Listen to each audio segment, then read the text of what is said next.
नमस्कार। एक नई सुबह की शुरुआत के साथ नया सवेरा का ये बहुत ही खास अंक लेकर हम हाजिर हैं। खास इसलिए क्योंकि अगले घंटे में आपको मिलेगी देश और दुनिया की तमाम ताजा तरीन अपडेट्स और आपके साथ रहेंगे हम। मैं हूं जया सिन्हा और आंचल। शुक्रिया जया। तो अगले एक घंटे में हम जानेंगे देश और दुनिया की बड़ी खबरें और बात करें अगर सियासी खबरों की तो जिस तरह से कर्नाटक का रण है अब फाइनल दौर में पहुंच गया है। कल वहां पर वोटिंग होनी है और किस तरह से वहां पर हमने देखा कि प्रचार के दौरान तमाम पार्टियों ने झोंकी ताकत है। इस पर करेंगे खास बातचीत। साथ ही साथ G20 की जो वर्किंग ग्रुप है उसकी तीसरी बैठक है, कैसे महिला सशक्तिकरण पर रहेगा फोकस, उस पर भी होनी है चर्चा। बात होगी कारोबार जगत के साथ खेल जगत की भी। तो एक घंटे का पावर पैक शो, आप जुड़े रहिए नया सवेरा के साथ। लेकिन सबसे पहले रुक करते हैं टॉप स्टोरीज यानी कि सुर्खियों का। कर्नाटक चुनाव में सोनिया गांधी के संप्रभुता वाले बयान पर चुनाव आयोग ने कांग्रेस अध्यक्ष मल्लिकार्जुन खड़गे को दिया नोटिस। कांग्रेस के खिलाफ विज्ञापन छापने पर बीजेपी से भी मांगा जवाब।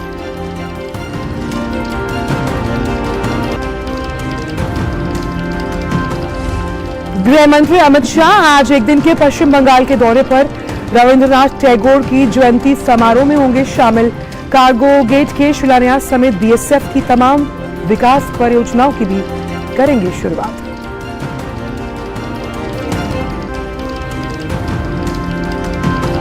मणिपुर में पिछले 2 दिन में कोई हिंसा नहीं, हालात सामान्य दिशा की ओर। कर्फ्यू में ढील के दौरान बाजारों में निकले लोग।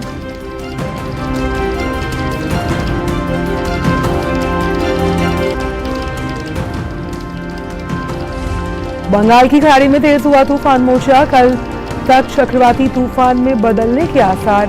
अंडमान निकोबार द्वीप समूह और आंध्र समेत आसपास के इलाकों में भारी बारिश की चेतावनी। मछुआरों, जहाज और नावों को समुद्र में नहीं जाने देने की सलाह। G20 के तीसरे विकास कार्य समूह की बैठक आज से गोवा में। महिला पुरुष के बीच समानता और महिलाओं के नेतृत्व में विकास के लिए सभी अहम फैसले लेने में उनकी भागीदारी पर होगा फोकस।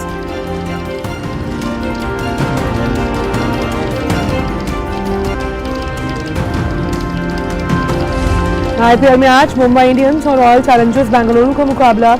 कल खेले गए रोमांचक मुकाबले में कोलकाता नाइट राइडर्स ने पंजाब किंग्स को 5 विकेट से दी मात।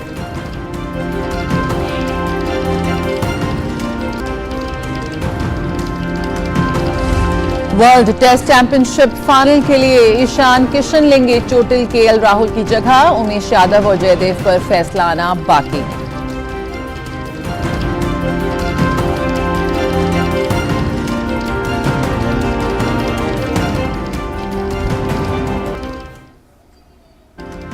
और नया सवेरा में सबसे पहले देख लेते हैं देश भर से कुछ खास खबरें। और कर्नाटक के चुनावी समर से करेंगे शुरुआत।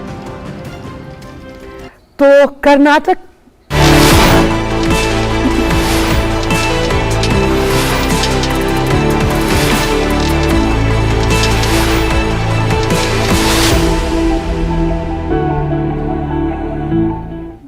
कर्नाटक के दंगल का चुनाव प्रचार का जो शोर है वो थम सा गया है। सभी राजनीतिक दलों के स्टार प्रचारकों ने धुआंधार प्रचार किया।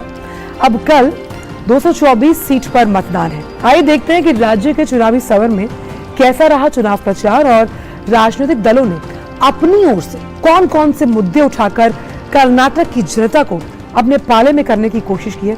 देखते हैं ये खास रिपोर्ट। कर्नाटक में 10 मई को होने जा रहे विधानसभा चुनाव के लिए जोर शोर से जारी प्रचार अभियान सोमवार शाम को खत्म हो गया। राज्य के 3 प्रमुख राजनीतिक दलों भारतीय जनता पार्टी, कांग्रेस और जनता दल सेक्युलर ने वोटर्स को रिझाने के लिए अपनी पूरी ताकत झोंक दी। इन पार्टियों के प्रमुख नेताओं और स्टार प्रचारकों ने राज्य के विभिन्न हिस्सों का तूफानी दौरा किया। भाजपा राज्य में सत्ता में क्रमिक रूप से बदलाव होने की 38 साल पुरानी परंपरा को तोड़ने और दक्षिण भारत में अपने गढ़ को बचाने की कोशिश में जुटी है। बीजेपी के लिए पीएम मोदी, केंद्रीय गृह मंत्री अमित शाह, पार्टी अध्यक्ष जेपी नड्डा, कर्नाटक के चीफ मिनिस्टर बोम्मई, कई राज्यों के मुख्यमंत्रियों समेत बड़े बड़े दिग्गज नेताओं ने ताबड़तोड़ रैलियां की हैं। दूसरी ओर बीजेपी को सत्ता से बेदखल करने में जुटी कांग्रेस भी कड़ी मेहनत कर रही है और 2024 के लोकसभा चुनावों के लिए मुख्य विपक्षी दल के रूप में अपनी स्थिति को मजबूत करने की कोशिश कर रही है। भाजपा का चुनाव प्रचार प्रधानमंत्री नरेंद्र मोदी, डबल इंजन की सरकार, राष्ट्रीय मुद्दों और कार्यक्रमों या केंद्र एवं राज्य सरकारों की उपलब्धियों पर केंद्रित रहा।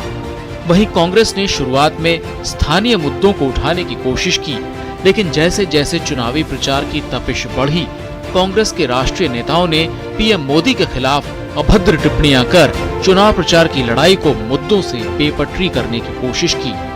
कांग्रेस ने पीएफआई से बजरंग दल की तुलना और बजरंग दल पर बैन का ऐलान कर प्रचार में लीड लेने की कोशिश की, लेकिन विश्व हिंदू परिषद, बजरंग दल और प्रधानमंत्री नरेंद्र मोदी के आक्रामक पलटवार और भगवान आंजनेय को लेकर कर्नाटक के जनता के भावनात्मक रुख से कांग्रेस बैकफुट पर जाने को मजबूर हुई। इसी का नतीजा रहा कि आखिरकार कांग्रेस की पूर्व अध्यक्ष सोनिया गांधी चुनाव प्रचार में उतरी। कर्नाटक चुनाव प्रचार में भले ही कांग्रेस नेताओं ने जमकर पसीना बहाया, लेकिन कर्नाटक चुनाव में डीके शिव कुमार और सिद्धारमैया कैंप के आपसी खींचतान का असर भी पार्टी के चुनाव प्रचार पर साफ देखने को मिला। प्रचार के दौरान आरक्षण के मुद्दे पर भी दोनों ही दलों में जमकर जोर आजमाइश भी देखी गई। कर्नाटक चुनाव प्रचार के दौरान सत्ता पक्ष भारतीय जनता पार्टी और विपक्षी कांग्रेस के अलावा पूर्व प्रधानमंत्री एचडी देवगौड़ा के नेतृत्व में जनता दल सेकुलर भी अपने दम पर सरकार बनाने के लिए आवश्यक संख्या हासिल करने का जोर लगाए हुए है। वह खुद को किंग मेकर के बजाय किंग के रूप में उभारने में जुटा है। तमाम राज्यों में जोर शोर से चुनाव लड़ने का दम भरने वाली आम आदमी पार्टी का चुनाव प्रचार फीका ही रहा। पार्टी के तमाम राष्ट्रीय नेताओं ने चुनाव प्रचार से दूरी बनाए रखी। पार्टी का चुनाव प्रचार उनके स्थानीय नेताओं द्वारा चलाया गया। हालांकि आखिरी दिन पार्टी के राष्ट्रीय संयोजक अरविंद केजरीवाल ने वीडियो कॉन्फ्रेंसिंग के जरिए मतदाताओं को संबोधित कर पार्टी के पक्ष में वोट मांगे। बहरहाल चुनाव प्रचार का शोर थमते ही अब सबकी नजरें राज्य में 10 मई को होने वाली मतदान पर टिकी हैं, जब राज्य की सभी 224 सीटों पर एक साथ वोट डाले जाएंगे। चुनाव नतीजे 13 मई को आएंगे। इसके लिए कर्नाटक में 58,282 मतदान केंद्र बनाए जा रहे हैं, जिसमें से 20,866 केंद्र शहरी इलाकों में हैं। इनमें से 50% मतदान केंद्र यानी 29,140 पर वेबकास्टिंग की जाएगी। Bureau report, DD news. और कर्नाटक में 10 मई को होने वाले विधानसभा चुनाव के लिए 2,613 उम्मीदवार मैदान में हैं। इनके लिए पिछले कई दिन से चला आ रहा जोर शोर से चुनाव प्रचार खत्म हो गया है। प्रचार के दौरान सभी नेताओं ने एक दूसरे पर आरोपों की झड़ी लगा दी और अब उसकी लड़ाई निर्वाचन आयोग के दरवाजे पर पहुंच गई है। बीजेपी ने आरोप लगाया कि कांग्रेस की पूर्व राष्ट्रीय अध्यक्ष सोनिया गांधी ने अपने ट्वीट में जानबूझकर संप्रभुता शब्द का इस्तेमाल किया, लिहाजा उन पर चुनाव संहिता के हिसाब से कार्रवाई की जाए। आपत्ति इस बात पर थी कि भारत की एकता और अखंडता के लिए जिन शब्दों का इस्तेमाल नहीं करना चाहिए, उन शब्दों का इस्तेमाल कर कांग्रेस ने प्रचार किया है। इस पर निर्वाचन आयोग ने कांग्रेस अध्यक्ष मल्लिकार्जुन खड़गे को नोटिस जारी किया है और जवाब मांगा है। बात सिर्फ कांग्रेस को नोटिस थमाने की नहीं है, बल्कि चुनाव आयोग ने कर्नाटक में बीजेपी अध्यक्ष नलिन कुमार कटील से भी जवाब मांगा है कि किस आधार पर बीजेपी ने कांग्रेस पर आरोप लगाते हुए एक अंग्रेजी अखबार में विज्ञापन दिया। आयोग की तरफ से कहा गया है कि अगर कोई भी राजनीतिक दल दूसरे पर किसी भी तरह का आरोप लगा रहा है तो उसके पुख्ता प्रमाण होने चाहिए। कांग्रेस नेता रणदीप सुरजेवाला ने इस संबंध में चुनाव आयोग से शिकायत की थी। शिकायत में कहा गया था कि बीजेपी की तरफ से लगाए गए आरोप पूरी तरह निराधार हैं।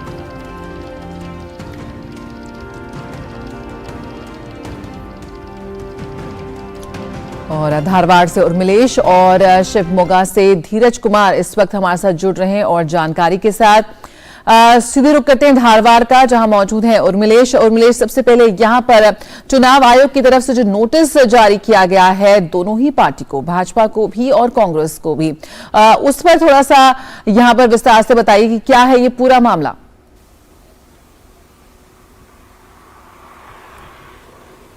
जी, गुड मॉर्निंग आंचल और जया। अगर बात की जाए कर्नाटक चुनाव की तो सोमवार को शाम को 5 बजे जो कर्नाटक का चुनाव प्रचार था वो बंद हो गया था और उसके बाद जो है आज तमाम जो प्रत्याशी हैं वो घर घर जाकर के वोट मांगेंगे।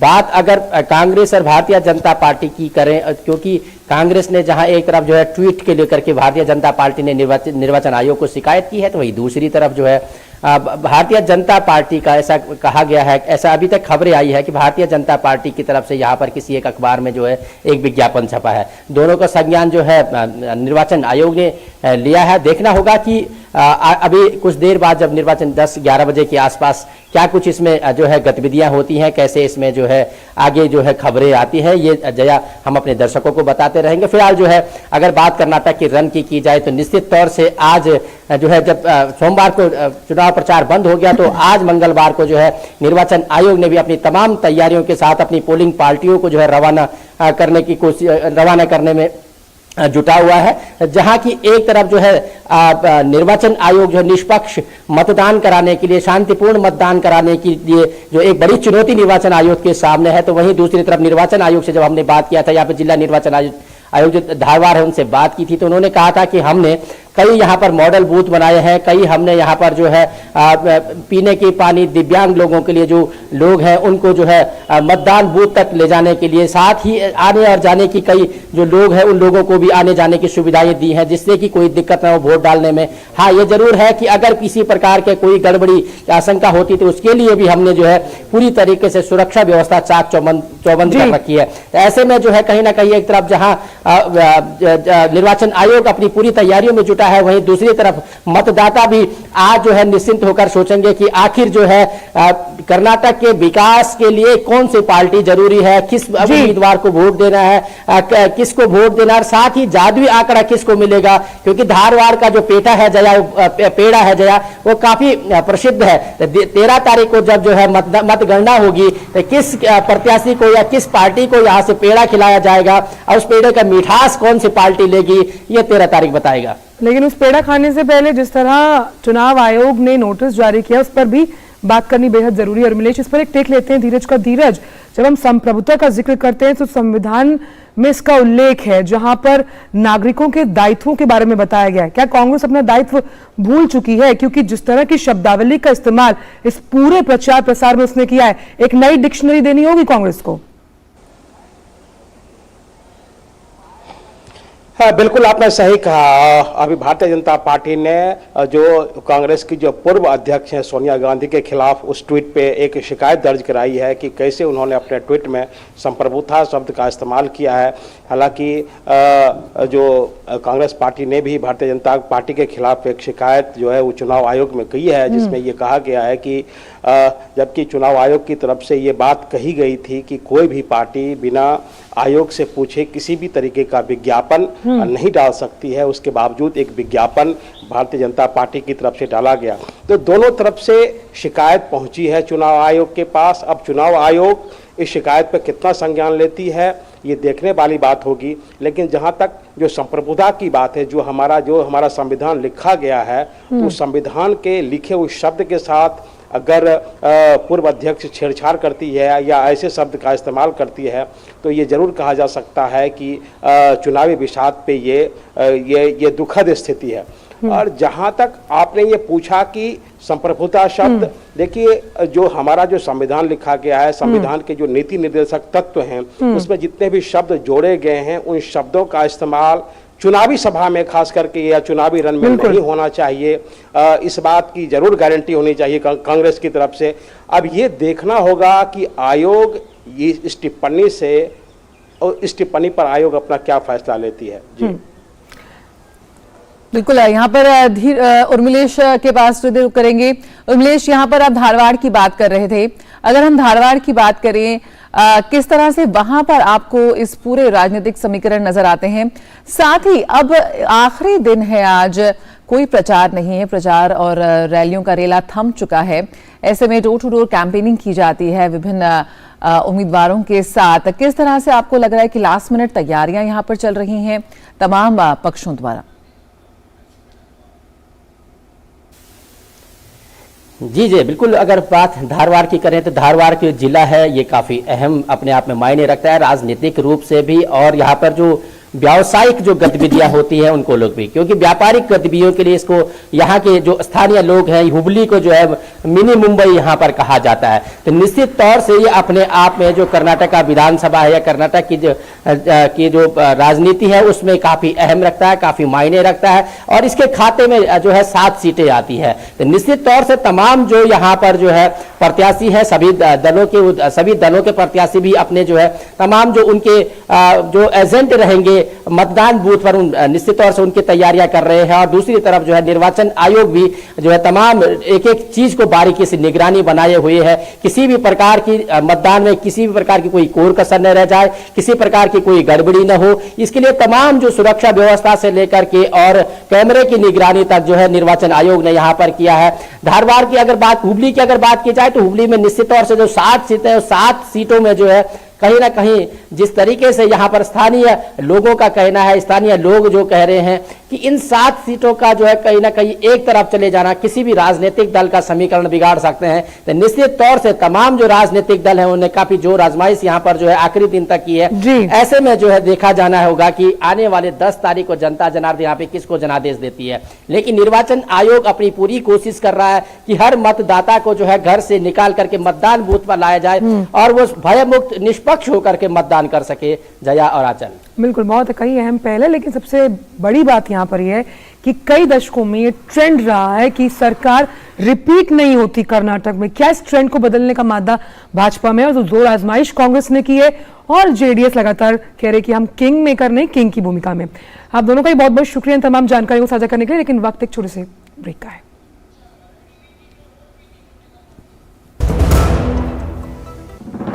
प्रधानमंत्री श्री नरेंद्र मोदी की अगुवाई में देश को खुले में शौच से मुक्त बनाने के लिए 2014 में आरंभ किया गया स्वच्छ भारत मिशन न केवल एक जन आंदोलन बना, बल्कि इसे विश्व की बड़ी व्यवहार परिवर्तन योजना का गौरव भी मिला।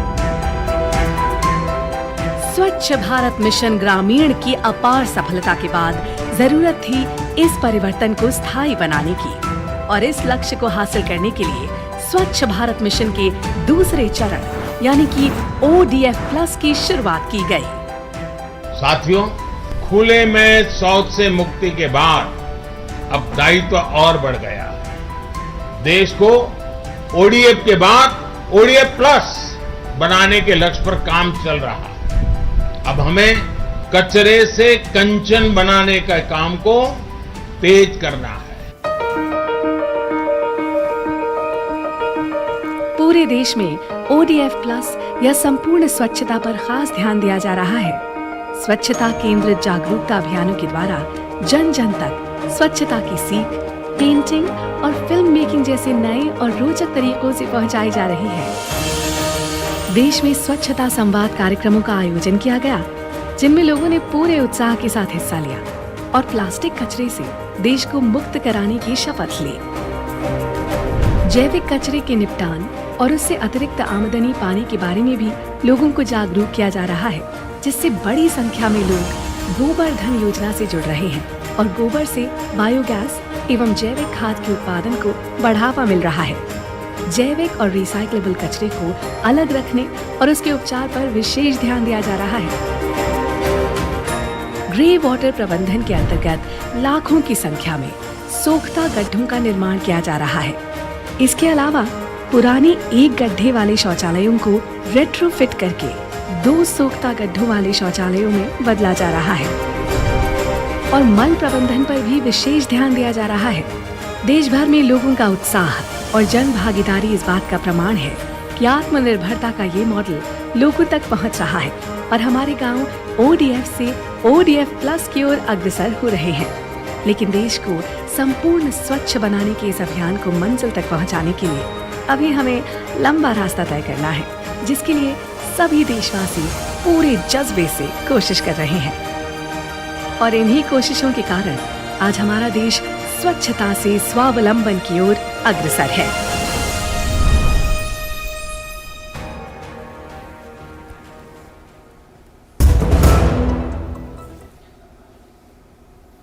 और ब्रेक के बाद स्वागत है और यहाँ पर हम बात कर लेते हैं मणिपुर की।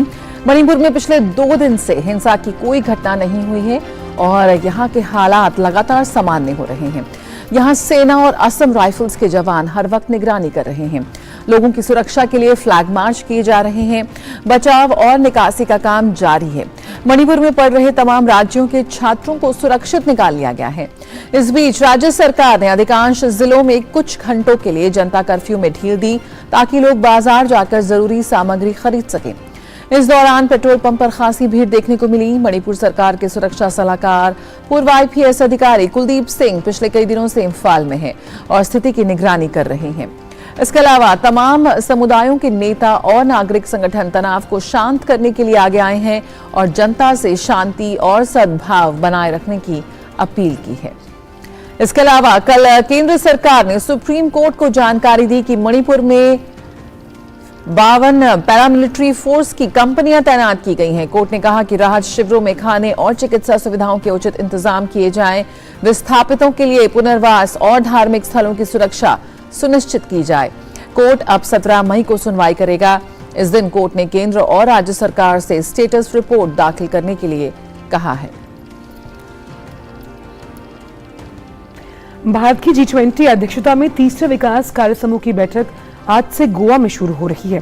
3 दिन तक चलने वाली इस बैठक में विभिन्न देशों के प्रतिनिधि गोवा पहुंच गए हैं। बैठक में टेक्नोलॉजी से लेकर महिला सशक्तिकरण और सतत विकास जैसे प्रासंगिक विषयों पर चर्चा होगी।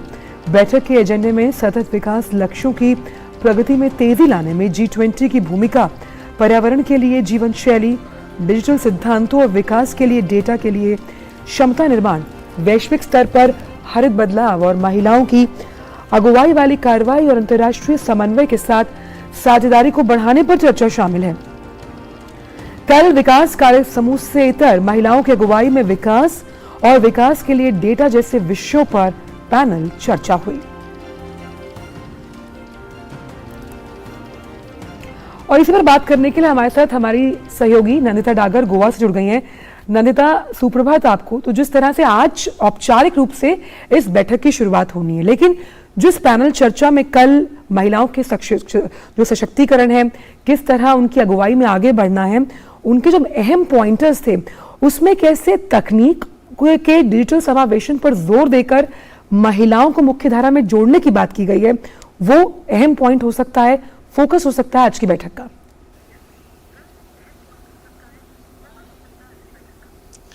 जी शुक्रिया आंचल, गुड मॉर्निंग। आपने ठीक कहा कि कल जो मीटिंग हुई वो उनका इंट्रोडक्शन था सारे के सारे G20 डेलीगेट्स का। उन्हें ऑब्जर्वर रिसर्च फाउंडेशन और यानी कि ORF और मिनिस्ट्री ऑफ एक्सटर्नल अफेयर्स ने एक जॉइंटली एक पैनल डिस्कशन ऑर्गेनाइज किया था और उस बात से और आज इस तीसरे डेवलपमेंट वर्किंग ग्रुप की जो कि भारत की अध्यक्षता में हो रहा है उसका इनॉग्रेशन होगा और जो सारे के सारे ब्रेनस्टॉर्मिंग है यानी कि जो मीटिंग्स चालू होंगी वो शुरू होंगी। कल का जो पैनल डिस्कशन था उससे यही बात सामने आई जो आपने कहा कि जो 5 बड़े मुद्दे हैं जिन पे प्रधानमंत्री मोदी स्ट्रेस करते आए हैं कि एक तो कि कैसे विमेन लेड डेवलपमेंट यानी कि अगर सस्टेनेबल डेवलपमेंट यानी कि एनवायरनमेंट या पर्यावरण की अगर सुरक्षा करनी है तो उसमें पॉलिसी मेकर्स और डिसीजन मेकर्स महिलाएं हों। डिजिटल इंफ्रास्ट्रक्चर पर काफ़ी जोर था क्योंकि प्रधानमंत्री मोदी जब से आए हैं उन्होंने डिजिटल चाहे स्मार्ट सिटीज़ हों चाहे डिजिटल पेमेंट्स हों उन पर काफ़ी जोर दिया है। तो ऐसे मुद्दों पर कि ऐसा ट्रांसपोर्टेशन हो जो कि कम फ्यूल यूज़ करे, इलेक्ट्रिसिटी यूज़ करे, तो ऐसे मुद्दों पर कल काफ़ी बात हुई। और सबसे अहम चर्चा यूनाइटेड नेशंस के यानी कि संयुक्त राष्ट्र के सस्टेनेबल डेवलपमेंट गोल्स जिन्हें 2030 तक पूरा करना था। अब आप जानते हैं आंचल कि सिर्फ इसमें 7 साल बचे हुए हैं और भारत की अध्यक्षता में कल जो हमारी जॉइंट सेक्रेटरी ईनम गंभीर और जॉइंट सेक्रेटरी नागराज नायडू जी से बात हुई, साथ में और डेलीगेट से बात हुई साउथ अफ्रीका के, उन्होंने यही बताया कि भारत इस वक्त एक बहुत अच्छी स्थिति में है जियोपॉलिटिकली, यानी कि दुनिया में उसका बहुत रुतबा है और एक मादा रखता है चेंज लाने का, पॉलिसी डिसाइड करने का, और साथ ही अच्छी इक्वेशन एंजॉय करता है गरीब देशों के साथ जिनको ये सस्टेनेबल डेवलपमेंट गोल्स जो हैं संयुक्त राष्ट्र के वो फायदा दिलाएंगे। तो इसमें आप देखेंगे कि चाहे गरीबी हटाना है, कुपोषण हटाना है या education and health for all है, तो इन सारे विषयों पर, या फिर भारत का जो इस साल इंटरनेशनल ईयर ऑफ मिलेट्स है, तो वो इन उभरती हुई और बहुत ही अंडर डेवलप्ड इकोनॉमीज है उनमें काफी रेजोनेट करेगा, उनको काफी भाएगा ये संदेश। बिल्कुल, और विकासशील और विकसित देशों का ये जो एक अहम मंच है G20, और इसमें बहुत सारे सॉल्यूशंस निकालने के लिए भारत की तरफ देखा जा रहा है, जिसमें महिलाओं का योगदान अहम रहेगा। तो आज जो 3 दिन की बैठक आज शुरू होगी, इसमें बहुत कुछ निकलकर सामने आएगा। आप नजर बनाए रखिएगा नंदिता, आपसे आगे भी आज के जने में बातचीत करेंगे, लेकिन फिलहाल इन तमाम जानकारी को साझा करने के लिए बहुत बहुत शुक्रिया। और आइए आपको ले चलते हैं दिल्ली के जंतर मंतर पर पहलवानों द्वारा किए जा रहे धरना प्रदर्शन में सोमवार को एक अलग ही रंग देखने को मिला, जहां किसान यूनियन के नेताओं का मंच पर कब्जा नजर आया है। यही नहीं, जंतर मंतर पर हंगामे की तस्वीर भी देखने को मिली।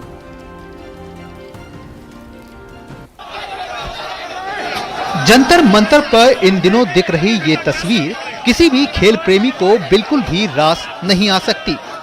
नामी पहलवानों द्वारा भारतीय कुश्ती संघ के अध्यक्ष बृजभूषण शरण सिंह के खिलाफ धरने प्रदर्शन के मोर्चे की तस्वीर का रूप और चरित्र दोनों बदलता दिख रहा है।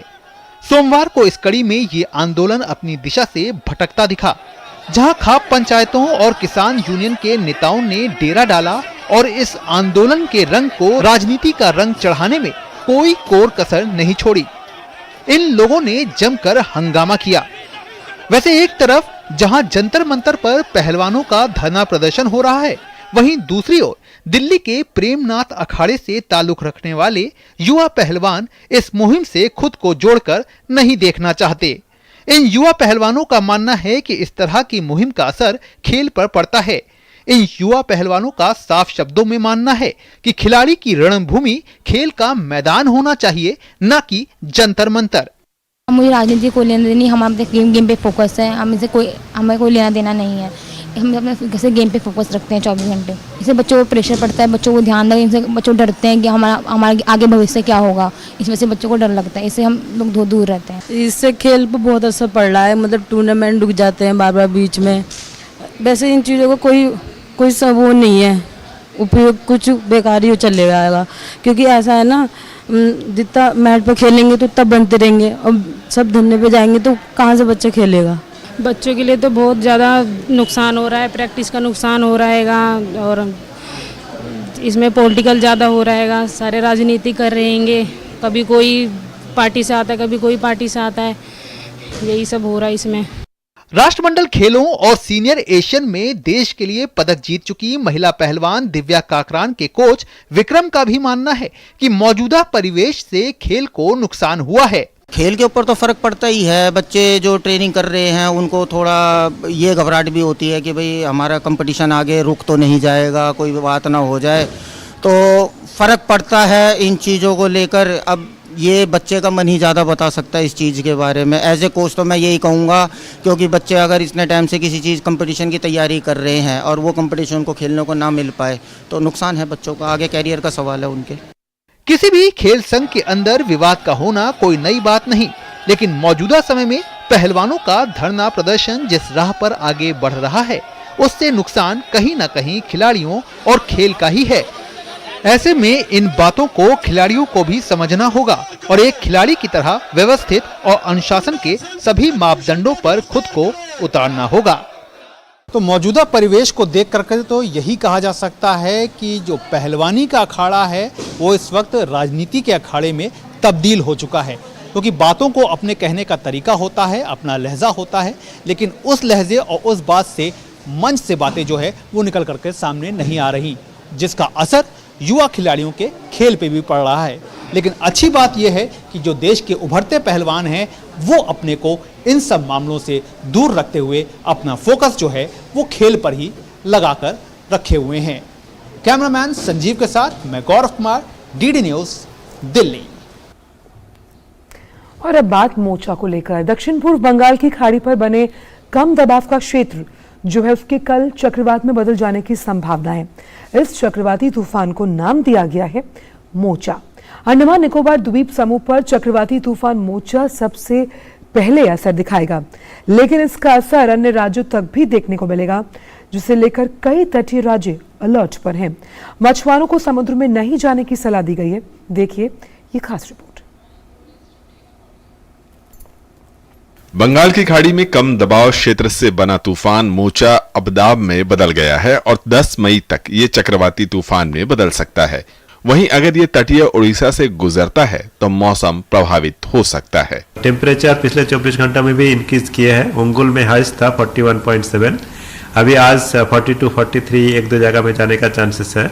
भुवनेश्वर सिटी में कल था 37.6, आज टेम्परेचर कल भी 39 का आसपास रहने का चांसेस है। बंगाल की खाड़ी के दक्षिण पूर्वी क्षेत्र में बने कम दबाव के क्षेत्र का असर तटीय इलाकों में पड़ने की संभावना है। हलचल के कारण हवाओं का रुख बदलने लगा है।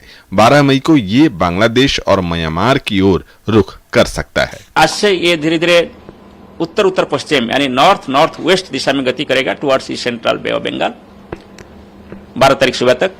इसके बाद इसका डायरेक्शन चेंज होगा मोमेंट का, और हमारा पूर्वानुमान है कि ये 12 तारीख से उत्तर उत्तर पूर्व दिशा में गति करते हुए बांग्लादेश और म्यांमार की तरफ बढ़ेगा, और इसका इंटेंसिफिकेशन फॉर नेक्स्ट 5 डेज जारी रहेगा। और सबसे ज्यादा इंटेंसिफिकेशन आज जो हम प्रेडिक्ट कर रहे हैं वो है वेरी सीवियर साइक्लोनिक स्टॉर्म। चक्रवातीय प्रभाव की वजह से पश्चिम बंगाल और उड़ीसा के तटीय इलाकों में फिलहाल मौसम गर्म बना हुआ है। वहीं अंडमान निकोबार द्वीप समूह में मंगलवार को भारी बारिश होने की संभावना जताई जा रही है। दक्षिण पूर्व बंगाल की खाड़ी में मछुआरों को नहीं जाने की सलाह दी गई है। यमन ने इस चक्रवात का नामकरण मोचा किया है। Bureau report, DD news. और इजराइल के विदेश मंत्री एली कोहेन 3 दिन के भारत दौरे पर नई दिल्ली पहुंचे। इस दौरान वे विदेश मंत्री डॉक्टर एस जयशंकर के साथ वार्ता करेंगे। हैदराबाद हाउस में विदेश मंत्री डॉक्टर एस जयशंकर के साथ वार्ता होगी, जिसके बाद वे 3 मूर्ति हाइफा चौक पर पुष्पांजलि अर्पित करेंगे। इजरायली विदेश मंत्री भारतीय उद्योग परिसंघ CII द्वारा आयोजित भारत इजराइल बिजनेस फोरम में शामिल होंगे। शाम को वे आगरा रवाना होंगे। वे मुंबई भी जाएंगे। इस वर्ष के अंत में इजराइल के प्रधानमंत्री बेंयामिन नेतन्याहू की भारत यात्रा की तैयारी के सिलसिले में इजरायली विदेश मंत्री की भारत यात्रा हो रही है। इससे पहले अप्रैल में व्यापारिक प्रतिनिधिमंडल के साथ इजराइल के वित्त मंत्री नीर बरकत भारत की यात्रा पर आए थे। तो आज जो अनेक खबरें सुर्खियों में, उन पर डालते हैं फटाफट एक नजर। गृहमंत्री अमित शाह देर रात पश्चिम बंगाल के अपने 1 दिवसीय दौरे पर कोलकाता पहुंच गए। अमित शाह रविंद्रनाथ टैगोर की 162वीं जयंती के अवसर पर आयोजित होने वाले सांस्कृतिक कार्यक्रम में लेंगे हिस्सा। अपने 1 दिन की यात्रा में अमित शाह दूसरे कार्गो गेट की आधारशिला रखेंगे और BSF की विभिन्न विकास परियोजनाओं की शुरुआत करेंगे। कर्नाटक मुस्लिम आरक्षण मामले में सुप्रीम कोर्ट में आज सुनवाई होनी है। 25 अप्रैल को हुई पिछली सुनवाई में कर्नाटक सरकार ने सुप्रीम कोर्ट में जवाब दाखिल करने के लिए समय मांगा था। शीर्ष अदालत ने निर्देश दिया था कि कर्नाटक सरकार का मुस्लिमों के लिए 4% आरक्षण खत्म करने का फैसला 9 मई यानी आज तक लागू नहीं होगा। कर्नाटक में बसवराज बोम्मई की सरकार ने विधानसभा चुनाव से ठीक पहले मुसलमानों के लिए आरक्षण खत्म करने का फैसला लिया था। बिल्किस बानो की दोषियों की रिहाई के मामले में आज सुप्रीम कोर्ट में होगी सुनवाई। इस मामले में गुजरात सरकार कोर्ट में दोषियों से जुड़ी फाइलें पेश करेगी। पिछली सुनवाई में कोर्ट ने केंद्र और गुजरात सरकार को फटकार लगाई थी। जस्टिस KM जोसेफ ने साफ कर दिया था कि मामले को निपटारे के लिए सुना जाएगा। अमृतसर में स्वर्ण मंदिर के पास हेरिटेज स्ट्रीट पर हुए धमाके की जांच राष्ट्रीय सुरक्षा गार्ड की टीम ने शुरू कर दी है। हरमंदिर साहब के बाहर चहल पहल वाली सड़कों पर पिछले 2 दिनों में 2 रहस्यमयी विस्फोट हुए, जिसमें कथित हमले के मकसद को लेकर सुरक्षा एजेंसियां जो हैं उनके भीतर अब चिंता बढ़ गई है। आशंका जताई जा रही है कि दोनों विस्फोट एक एनर्जी ड्रिंक के डिब्बे में रखे विस्फोटक पदार्थ के कारण हुए हैं। हिमाचल प्रदेश में मणिकर्ण घाटी के वादियों का आनंद लेने के दौरान रास्ता भटक गए 5 पर्यटकों को पुलिस और स्थानीय बचाव टीम ने रेस्क्यू कर लिया है और सुरक्षित कसोल पहुंचाया। पर्यटकों ने आपातकालीन फोन नंबर पर फोन कर इसकी सूचना दी थी। पुलिस के मुताबिक बचाव दल बेहद खराब परिस्थितियों और खराब मौसम में पैदल चलकर सैलानियों तक पहुंचा। बांग्ला साहित्य के प्रतिष्ठित लेखक और उपन्यासकार समरेश मजूमदार का कल कोलकाता के अपोलो अस्पताल में निधन हो गया। वो 81 वर्ष के थे। फेफड़ों की बीमारी और सांस लेने की समस्या की वजह से करीब 1 महीने से अस्पताल में भर्ती थे। समरेश मजूमदार को कालबेला के लिए 1984 में साहित्य अकादमी पुरस्कार से नवाजा गया था और इसके अलावा उन्हें आनंद पुरस्कार और बंकिम पुरस्कार से भी सम्मानित किया गया था। उन्हें उत्तराधिकार, कालपुरुष, सतकहा और एडवेंचर्स ऑफ डिटेक्टिव अर्जुन जैसी रचनाओं के लिए भी जाना जाता है।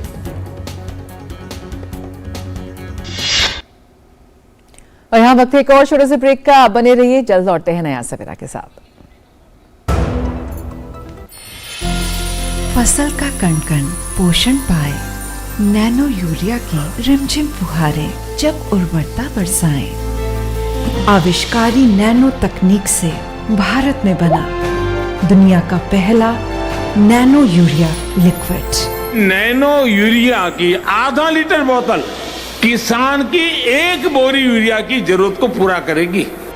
कितना खर्चा कम हो जाएगा ट्रांसपोर्टेशन का, बाकी सब चीजों का। छोटे किसानों के लिए ये कितना बड़ा संबल है। नैनो यूरिया लिक्विड को देश भर के किसानों ने दानेदार यूरिया से हर तरह से बेहतर पाया है। यह फसल को देता है बेहतर पोषण और मिट्टी पानी का घटाता है प्रदूषण।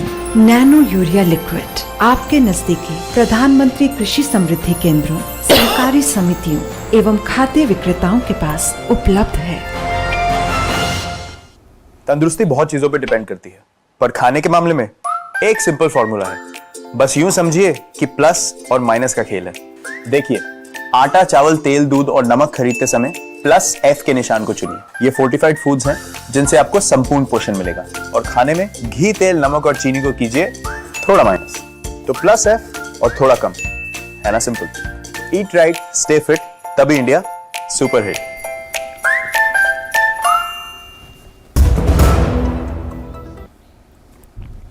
और आइए देखते हैं दुनिया भर से जुड़ी कुछ खास खबरें।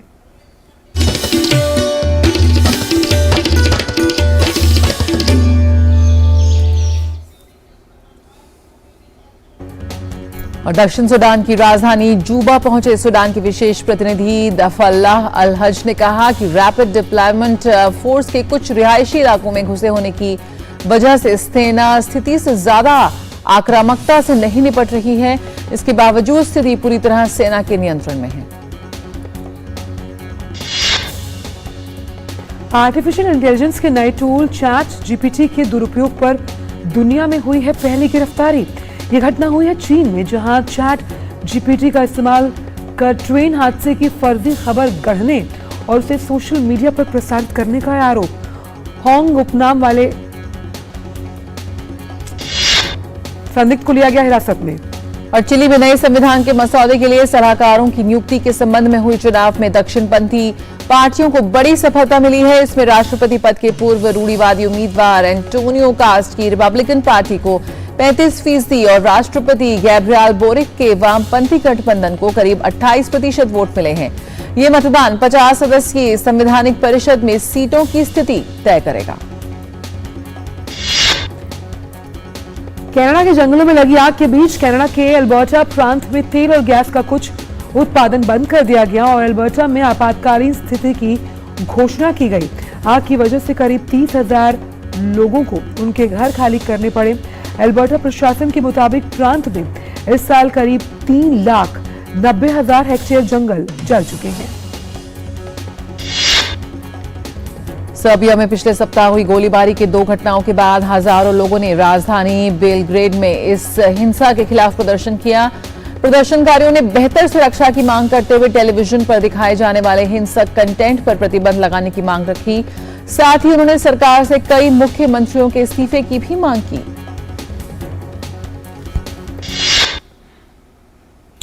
और अब बात कारोबार जगत से जुड़ी हुई।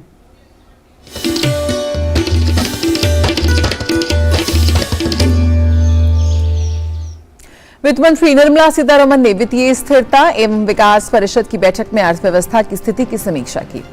बैठक के बाद आर्थिक मामलों के सचिव अजय सेठ ने कहा कि जहां वैश्विक स्तर पर वित्तीय व्यवस्थाएं दावाडोल है, वहीं भारत की वित्तीय व्यवस्था अच्छी तरह से सुरक्षित और रेगुलेटेड है।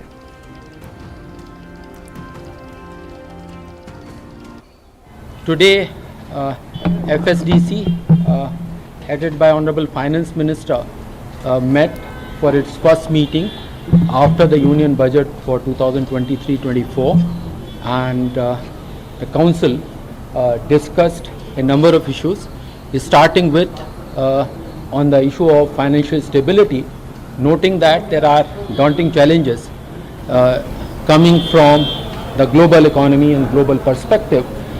It was noted that maintaining financial stability, being on our toes to maintain the stability in our economy is a shared responsibility, and all the members will be working towards that.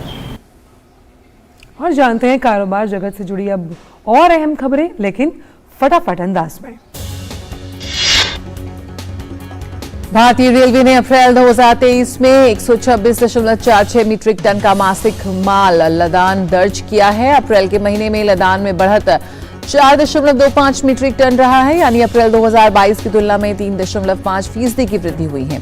अप्रैल में माल ढुलाई राजस्व 13,893 करोड़ रुपए है, जो अप्रैल 2022 में 13,011 करोड़ रुपए की तुलना में 7% अधिक है।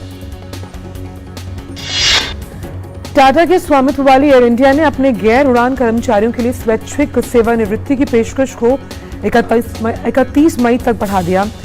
पिछले साल जनवरी में एयरलाइन का नियंत्रण लेने के बाद समूह द्वारा ये इस तरह की तीसरी पेशकश है। विमानन नियामक ने गो फर्स्ट को अगले आदेश तक टिकटों की बुकिंग और बिक्री तत्काल बंद करने का निर्देश दिया है। इससे पहले एयरलाइन ने 15 मई तक टिकटों की बिक्री को सस्पेंड कर दिया था और 12 मई तक उड़ानें रद्द कर दी थी। एनसीएलटी ने एयरलाइन स्पाइसजेट को नोटिस जारी कर बकाया भुगतान नहीं होने का दावा करने वाली एक याचिका पर जवाब देने के लिए कहा। लीज पर विमान देने वाली कंपनी एयर कैसल ने बीते 28 अप्रैल को ये याचिका दाखिल की थी। जियोलॉजिकल सर्वे ऑफ इंडिया की रिपोर्ट्स के मुताबिक नागौर जिले के डेगाना नगर पालिका में लिथियम के पर्याप्त भंडार की पहचान की गई है। लिथियम का इस्तेमाल इलेक्ट्रिक व्हीकल की बैटरी में होता है।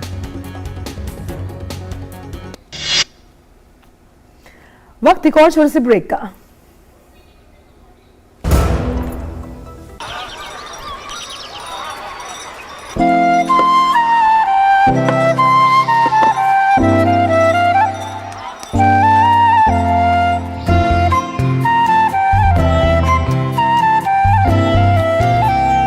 तीन साल से ये दोस्त रोज इसी जगह पे मिलते हैं, कभी कभी बात भी कर लेते हैं। रिश्ते कई तरह के होते हैं और हम हर एक की अहमियत समझते हैं। बैंक ऑफ इंडिया, रिश्तों की जमा पूंजी। और आइए अब देखते हैं खबरें खेल जगत से।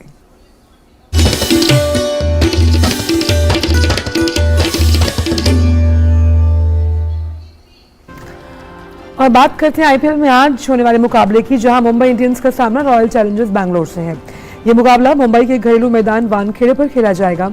रोहित शर्मा की कप्तानी वाली मुंबई की टीम को इस सीजन में आरसीबी के हाथों हार मिल चुकी है। इस मुकाबले में मुंबई की कोशिश पिछली हार का हिसाब चुकता करने की होगी। दोनों टीमों को पिछले मुकाबले में हार का सामना करना पड़ा था। मुंबई को आखिरी मैच में चेन्नई ने हराया था, तो बैंगलोर को दिल्ली कैपिटल्स ने 7 विकेट से पटखनी दी थी। वहीं अंक तालिका की बात करें तो रॉयल चैलेंजर्स बैंगलोर 10 अंकों के साथ 6ठे स्थान पर काबिज है, जबकि मुंबई इंडियंस 8वें पायदान पर स्थित। आज दोनों टीमों की कोशिश इस मुकाबले में जीत दर्ज करते हुए प्लेआउट में जगह बनाने के करीब पहुंचने पर होगी। और इंडियन प्रीमियर लीग में कल खेले गए मुकाबले में कोलकाता नाइट राइडर्स ने पंजाब किंग्स को 5 विकेट से हराकर अपने प्लेऑफ में पहुंचने की अपनी उम्मीदों को बरकरार रखा है। इस जीत के साथ ही कोलकाता के पास 11 मैच में 10 अंक हो गए हैं और ये टीम अंक तालिका में 5वें स्थान पर आ गई है। रोमांचक मुकाबले में पंजाब किंग्स ने टॉस जीतकर पहले बल्लेबाजी करते हुए कोलकाता के सामने 180 रन का लक्ष्य रखा, जिसे कोलकाता ने 5 विकेट खोकर आखिरी गेंद में हासिल कर लिया। कोलकाता के लिए नीतीश राणा ने 51 रन बनाए, जबकि आंद्रे रसेल ने 42 रन की पारी खेली। वहीं पंजाब के लिए शिखर धवन ने 57 रन की पारी खेली।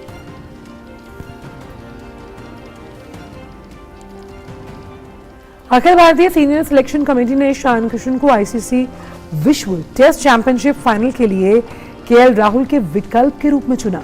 केएल राहुल को लखनऊ सुपर जायंट्स और रॉयल चैलेंजर्स बेंगलुरु के बीच खेले गए आईपीएल मैच के दौरान चोट लगी थी।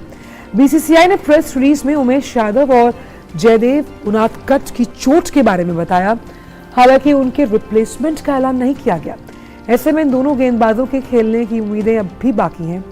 WTC फाइनल लंदन के द ओवल स्टेडियम में 7 से 11 जून के बीच भारत और ऑस्ट्रेलिया के बीच मैच खेला जाएगा।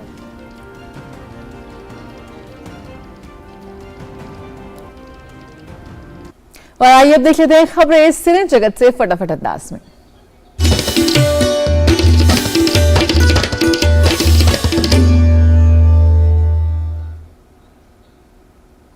और फिल्म द केरला स्टोरी को लेकर विवाद थमने का नाम नहीं ले रहा। इस बीच पश्चिम बंगाल में ममता बनर्जी की सरकार ने तत्काल प्रभाव से फिल्म पर बैन लगाया है। इससे जुड़ी एक अधिसूचना जारी की गई है। सरकार की ओर से कहा गया है कि ये फिल्म नफरत और हिंसा को बढ़ावा देने वाली है और वो नहीं चाहती कि उनके राज्य में इस तरह की कोई घटना हो।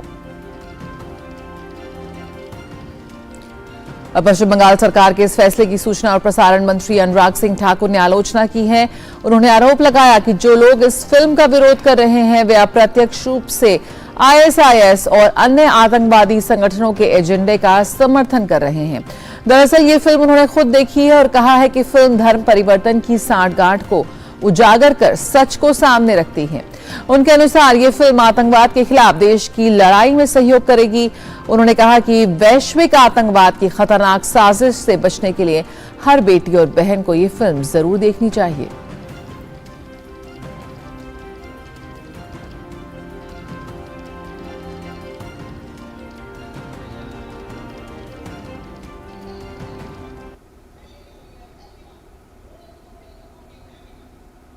पश्चिम बंगाल जैसा राज्य तो फिल्म को बैन करके एक इतना बड़ा अन्याय कर रहा है जिसको मैं क्या कहूं।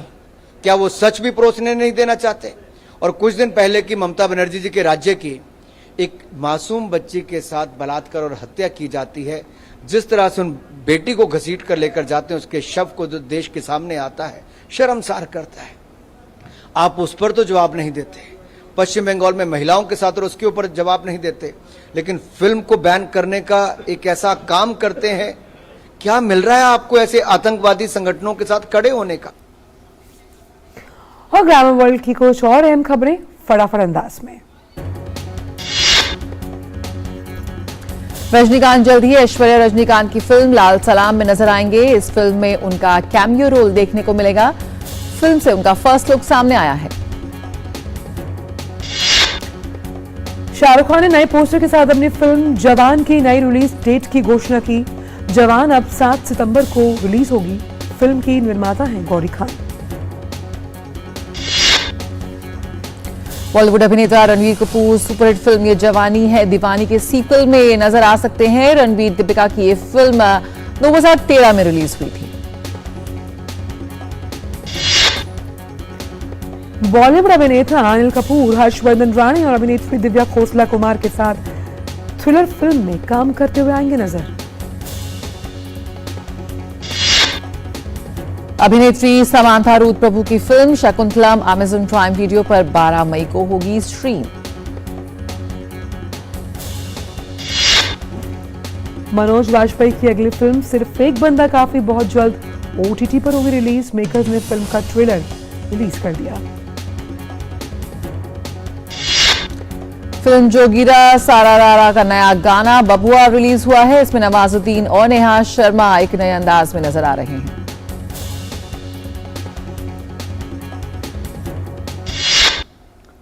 और अब बात आपकी सेहत से जुड़ी हुई।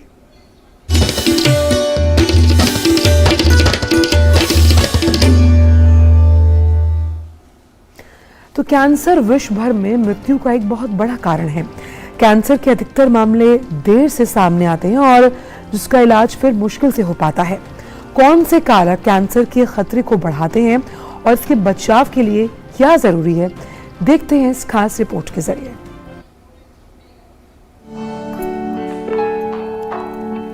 कैंसर एक गंभीर रोग है जिसका खतरा सभी में बढ़ रहा है। कैंसर के मामले अब कम उम्र में भी सामने आने लगे हैं, जो चिंता का विषय है। कैंसर एक ऐसा रोग है जिसमें किसी कारणवश शरीर का कोई एक हिस्सा अपने आप से बढ़ने लगता है और आसपास के ऑर्गन्स को जकड़ लेता है। आमतौर पर देखा गया है कि जो मुख्य कैंसर है, मुंह का कैंसर, फेफड़े का कैंसर, महिलाओं में ब्रेस्ट कैंसर या सर्विक्स कैंसर, ये मुख्यतः पाए जाते हैं। और ये भी देखा गया है कि 90 से 95% जो कैंसर हैं वो हमारी जीवन शैली की वजह से होते हैं। कैंसर का कोई कारण स्पष्ट नहीं है, लेकिन कुछ कारक कैंसर के खतरे को बढ़ाते हैं। ऐसे भी कुछ कारक हैं जो हमारी जीवन शैली से संबंधित हैं, जिनमें बदलाव किया जा सकता है। बीड़ी सिगरेट ना पिएं, धूम्रपान, गुटखा, जर्दा, किसी भी रूप में तंबाकू सेवन ना करें, नियमित व्यायाम करें, अपना वजन यानी कि शरीर का वेट है उसको कंट्रोल में रखें, संतुलित आहार खाएं, खास तौर से फैट यानी कि जो वसा है उसका इस्तेमाल कम करें, फल और हरी सब्जियों का सेवन अधिक से अधिक करें। कुछ कैंसर्स हैं जो कि फैमिलीज में रन करते हैं, जैसे कि ब्रेस्ट कैंसर है, तो जिन महिलाओं को ब्रेस्ट कैंसर है ये उनके लिए हिदायत है कि वो अपनी बेटियों को टाइम टू टाइम चेकअप करवाते रहें। स्वस्थ जीवन शैली अपनाकर और खतरे के कारकों को दूर कर कैंसर के खतरे को कम करना संभव हो सकता है। किरण भारद्वाज, डीडी न्यूज।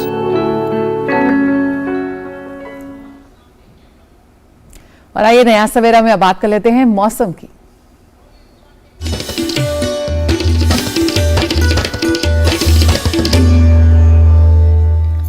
मिजाज मौसम पर नजर डालें तो अंडमान और निकोबार द्वीप समूह के अलग अलग स्थानों पर बिजली कड़कने और तूफान के साथ गरज के साथ छींटे पड़ने की संभावना है। उप हिमालयी पश्चिम बंगाल, सिक्किम, असम, मेघालय, नागालैंड, मणिपुर, मिजोरम, त्रिपुरा, मध्य महाराष्ट्र, कोंकण और गोवा, तटीय आंध्र प्रदेश, यनम, तेलंगाना, रायलसीमा, तमिलनाडु, पुडुचेरी, कराईकल में प्रत्येक स्थानों पर बिजली गिरने के साथ केरल और माहे और कर्नाटक में भी बिजली गिरने के साथ वर्षा होने की संभावना है।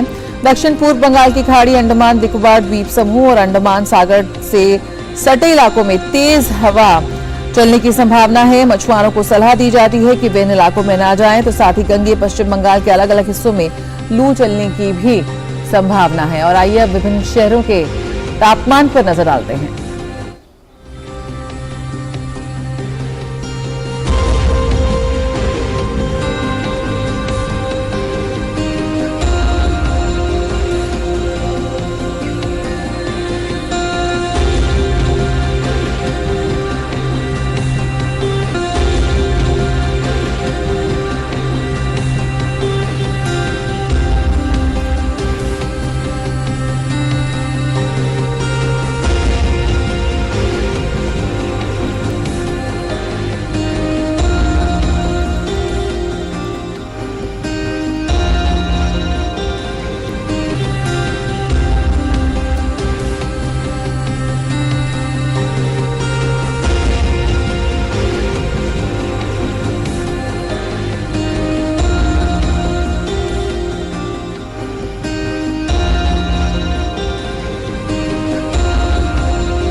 तो नया सवेरा के आज के संख में इतना ही, लेकिन जाने से पहले जया हम आपको लिए चल रहे हैं बोलिविया। क्यों? जी हाँ बिल्कुल, क्योंकि बोलिविया में प्राचीन झील टिकाकाका में एक तैराकी प्रतियोगिता के दिलचस्प दृश्यों के साथ आपको छोड़े जाते हैं, क्योंकि यहाँ पर पानी बेहद ठंडा है, लेकिन दुनिया भर के तैराक इसमें बढ़ चढ़कर हिस्सा लेते हैं। आप भी देखिए इन तस्वीरों को। हमें दीजिए इजाजत। नमस्कार। नमस्कार।